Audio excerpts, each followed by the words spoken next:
কুষ্টিয়া দৌলতপুরে কলেজের অধ্যক্ষকে স্থায়ীভাবে বহিষ্কারের দাবিতে মানববন্ধন করেছে কলেজের ছাত্র, শিক্ষক ও এলাকাবাসী। পহেলা জানুয়ারি সকাল 10টার সময় ফিলিপনগর কলেজের গেটের সামনে এই মানববন্ধন অনুষ্ঠিত হয়।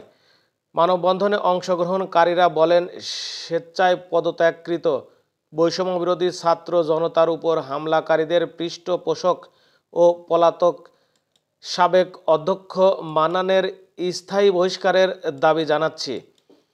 মানববন্ধনে কলেজের সহকারী অধ্যাপক মোহাম্মদ সরওয়ার হোসেন, প্রভাষক রেজানুর রহমান, কলেজের ভারপ্রাপ্ত অধ্যক্ষ রেজাউর রহমান মাসুম সহ আরও অনেকেই এ সময় উপস্থিত ছিলেন। এই মানববন্ধনে উপস্থিত যে এই কলেজের শিক্ষক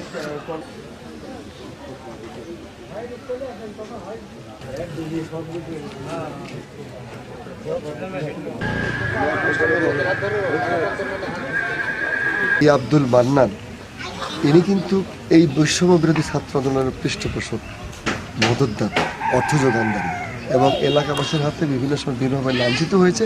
কারণ একটাই, যে এক পদে একাধিক নিয়োগ বাণিজ্য, মানে একটা পদের জন্য চাপ দিয়ে এই টাকাটা নেয়, 1.5 লক্ষ টাকা নেয় এবং আমি স্বেচ্ছায় পদত্যাগ করে উনি চলে যান এবং পরবর্তীতে বিভিন্ন সময় উনি আমাদেরকে হুমকি দিতে থাকে, এই কলেজে ঢুকবে যে কোনো সময়।